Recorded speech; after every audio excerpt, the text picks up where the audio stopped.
여러분 안녕하십니까? 광주 MBC 뉴스데스크입니다. 장애인 고용 우수업체로 선정된 업체가 직원들의 건강보험 등 4대 보험료를 상습적으로 체납해온 사실이 드러났습니다. 내지도 않은 보험료를 직원들 월급에서는 꼬박꼬박 빼갔습니다. 이 업체는 장애인공단으로부터 10억 원에 가까운 예산을 지원받으면서도 직원들의 보험료는 내지 않았습니다. 먼저 우종훈 기자가 보도합니다. 한 남성이 세탁물과 수건을 가득 실은 카트와 쓰레기통을 옮기고 있습니다. 광주의 한 호텔에서 청소를 하고 있는 이들은 발달 장애인들입니다. 지난해 이곳에서 2달간 일했던 발달 장애인 이모 씨는 이직을 위해 서류를 준비하다 황당한 사실을 알게 됐습니다. 이 회사에서 일하는 동안 당연히 납부됐을 것이라 알고 있던 건강보험료 등 4대 보험이 전혀 납부되지 않았기 때문입니다. 재직증명서가 필요해가지고 들어가 보니까 아직 납부되지 않은 그게 있다고 해가지고. 알고 보니 4대 보험이 미납된 건 이 씨뿐만이 아닙니다. 호텔방을 청소하고 침구류 등을 세탁하는 이 업체는 장애인 15명을 고용하고 있습니다. 이 업체는 지난 2017년부터 2년 동안 장애인 직원 10여 명의 4대 보험료 1억여 원을 납부하지 않았습니다.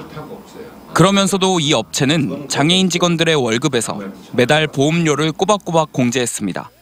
장애인을 갖고 있는 아이들한테는 그런 소소한 그 보장이 굉장히 큰 힘이 됩니다. 그런데 확인을 해보니까 과잉만 하고 전혀 납부를 하지 않고.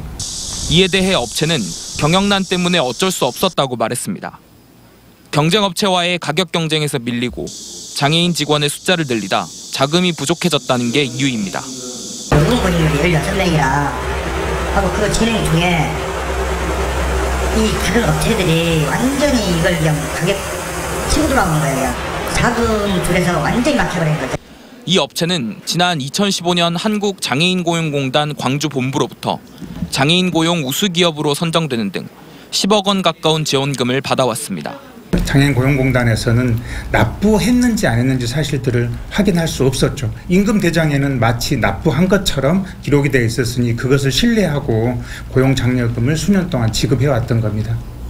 한편 해당 업체는 취재가 시작되고 하루 만인 오늘 체납된 4대 보험료를 모두 납부했다고 밝혔습니다. MBC 뉴스 우종훈입니다. 그러면 예산을 지원한 장애인공단은 뭘 하고 있었을까요? 정기 점검만 16차례 했다는데 몰랐다고 합니다. 공단의 관리감독 체계를 점검해봐야 할 것 같습니다. 이어서 남궁욱 기자가 보도합니다. 장애인 고용공단이 4년 넘게 해당 업체에 지원한 금액은 10억 원 가까이 됩니다. 장애인 직원을 전체 직원의 30% 이상 고용에 받게 된 지원금 4억 8천만 원과 장애인 직원 수대로 매년 받은 고용 장려금 등입니다. 4년 넘게 해당 업체에 세금이 지원됐지만 2년 동안이나 장애인 직원들의 4대 보험이 체납되고 있었다는 사실은 적발되지 않았습니다. 4대 보험 납입 여부는 장애인 고용공단의 점검 대상이 아니어서 알 길이 없었다는 겁니다. 저게 완납이 됐는지 확인하고 줄 수 있는 방법은 사실은 사후 점검밖에는 사실 없는 겁니다. 이렇게 안 내고 있을 거라고는 저희도 사실은 상상을 못했어요. 장애인 고용공단의 허술한 관리 감독은 이뿐만이 아닙니다. 이 업체에서 일한 직원들은 아파도 병원에 가지 못하는 등 수시로 부당한 일을 당했다고 주장합니다.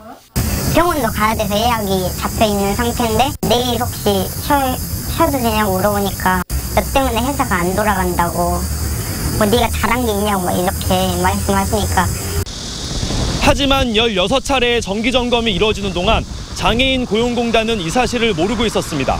점검은 사업주 면담과 서류 위주로 이루어졌고 장애인 직원들에 대한 직접 조사는 거의 이루어지지 않았기 때문입니다. 사업주를 믿을 수밖에 없는 게 신청주의잖아요. 신청에 따라서 저희가 확인을 하는 거고 그게 있어서 그 기준이 맞다고 하면 장애인 고용을 촉진만 할 것이 아니라 노동 환경 등에 대한 조사와 점검도 함께 이루어져야 한다는 게 장애인들의 요구입니다. 장애인 고용 촉진법 등에 그 역할을 구체적으로 명시하는 것도 필요하다고 덧붙였습니다. 가장 열악한 위치에 처해 있고 자기의 권리들을 표현하기 어려운 장애인 당사자들이 일하고 있는 곳이라 인력을 확보하든 아니면 다른 어떤 안전장치를 만들든 간에 2017년부터 장애인 고용공단 광주지사가 고용 장려금 등으로 700여 업체에 지원한 금액은 182억 원에 달합니다. 지원을 받은 사업장에서 장애인 직원에 대한 갑질 피해 등이 파악된 적은 한 번도 없습니다. MBC 뉴스 남구욱입니다.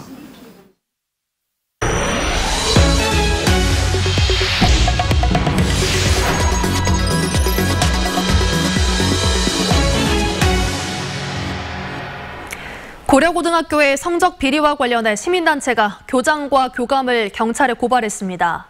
학벌 없는 사회를 위한 시민 모임은 학업 성적 관리 책임을 소홀히 해 학교 운영에 차질을 줬다며 고려고 교장과 교감을 업무방해 등의 혐의로 광주 북부경찰서에 고발했습니다. 또 시판되는 교재에서 문제를 출제하는 등 저작권법과 선행학습 금지법도 위반했다고 주장했습니다. 정의당 전남도당은 성명을 내고 정부의 한일 군사정보보호협정 종료 결정을 환영했습니다. 정의당은 지소미아 중단의 책임은 화이트리스트 배제를 결정한 일본 아베 총리가 전적으로 져야 하며 정부는 한미일 안보동맹의 틀을 한반도 평화를 위한 새로운 틀로 바꿔야 한다고 밝혔습니다. 미디어 환경 다변화로 지상파, 특히 지역방송이 본래의 역할을 수행하기 힘든 상황에 놓여 있습니다. 지역민의 지역정보 접근권을 보장한다는 차원에서 제도를 정비해야 한다는 목소리가 학계에서 나오고 있습니다. 김은혜 기자입니다. 폭염이나 한파에 힘겨워하는 사람들, 각종 사건, 사고나 지역 축제, 지역마다 굵직한 이슈가 있어도 중앙 언론을 통해 다뤄지는 지역은 이렇게 비춰지고 있습니다. 인터넷 동영상 서비스 OTT와 모바일을 통한 정보 소비가 늘면서 지역 방송은 더욱 위축되고 있습니다. 하지만 지방 분권이 시대적 과제로 논의되는 지금 지역 방송은 어느 때보다 중요합니다. 중앙 언론들의 감시 역할은 그렇게 만족스럽지 못하거든요. 그래서 지역 분권화가 제대로 되게 하는데 지역 방송의 첫 번째 현 시점 역할 수행이 있는 것 같고요. 권한이 강화된 지방정부를 견제하고 지역이 가진 다양성을 지키고 유통시킬 수 있는 고유의 역할이 있기 때문입니다. 미디어 환경이 지역에서 생산한 정보를 충분히 지역민들이 수요를 받을 수 있도록 제도적으로 처방해 주지 않으면 맛있고 달콤한 정보를 추구할 터이고 정작 지역민으로서 살아가는 데 필요한 반드시 섭취해야 될 정보를 회피할 가능성이 있습니다. 이런 것들을 막는 제도적 지원이 필요하다고 생각을 합니다. 지역 방송을 포함한 공영 방송의 기본적인 공급 의무를 지키고 지역 정보 접근법을 강화하는 방향으로 헌법과 규정부터 정비해야 한다는 목소리도 있습니다.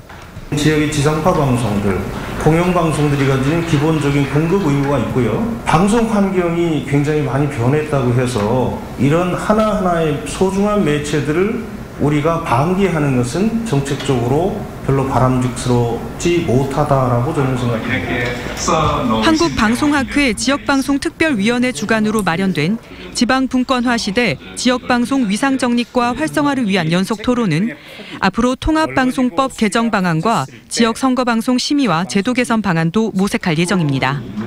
MBC 뉴스 김은혜입니다.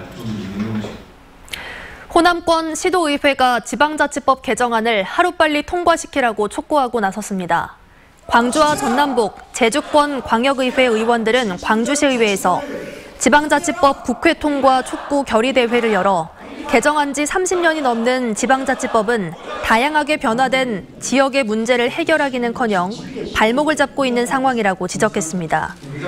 의원들은 지방정부와 지방의회가 지역의 발전과 자치를 실현할 수 있도록 지방자치법 전부 개정안이 국회에서 조속히 통과돼야 한다고 주장했습니다. 감사합니다. 광주형 일자리 복지 사업의 핵심 시설인 노사 동반 지원센터 건립 사업이 정부의 지방재정 투자 심사를 통과했습니다. 광주시는 오는 2022년 6월까지 빅그린 산단에 지하 1층, 지상 7층 규모로 노사 동반 지원센터를 건립하기로 했습니다. 이 센터는 노사 갈등을 예방, 중재, 조정하는 거점이자 산업과 고용, 복지를 연계한 맞춤형 통합 서비스를 제공할 예정입니다. 광주 글로벌모터스 합작법인 출범과 노사 동반 지원센터 건립이 본격화되면서 광주형 일자리 사업이 한층 탄력을 받을 것으로 기대됩니다. 오늘 오전 8시 5분쯤 영산강 하구뚝 도로에서 18살 오모군이 몰던 소나타 차량이 화물차를 들이받고 중앙분리대를 넘어 마주오던 차량 2대와 잇따라 충돌했습니다. 이 사고로 승용차 운전자 51살 김모 씨와 동승자 1명이 다쳐 병원에서 치료를 받고 있습니다. 또 사고로 인해 영산강 하구 쪽 도로 6차선 양방향에 1시간여 동안 극심한 정체가 빚어져 출근길에 시민들이 큰 불편을 겪었습니다. 4월 16일에 약속 국민연대와 4.16 세월호 참사 가족협의회는 참사 당시 구조지휘 책임이 있는 해양경찰청 관계자 명단을 발표했습니다.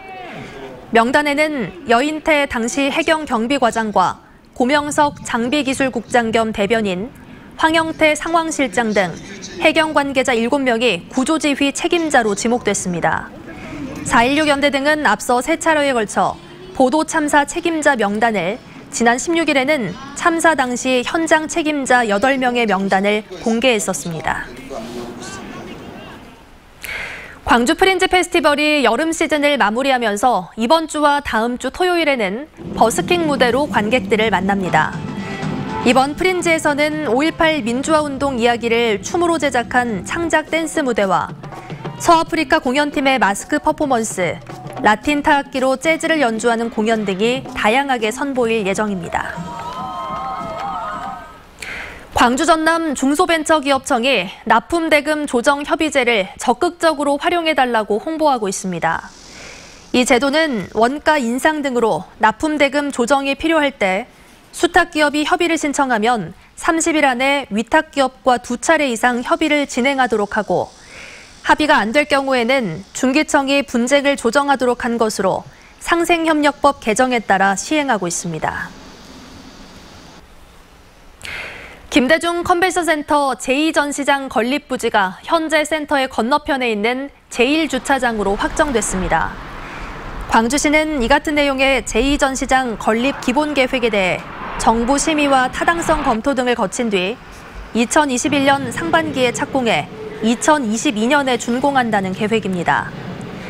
광주시는 제1주차장의 면적이 비교적 좁지만 전시시설을 복층구도로 확대하면 현재 10,000제곱미터인 전시시설 규모가 20,000제곱미터까지 늘어날 것으로 기대하고 있습니다.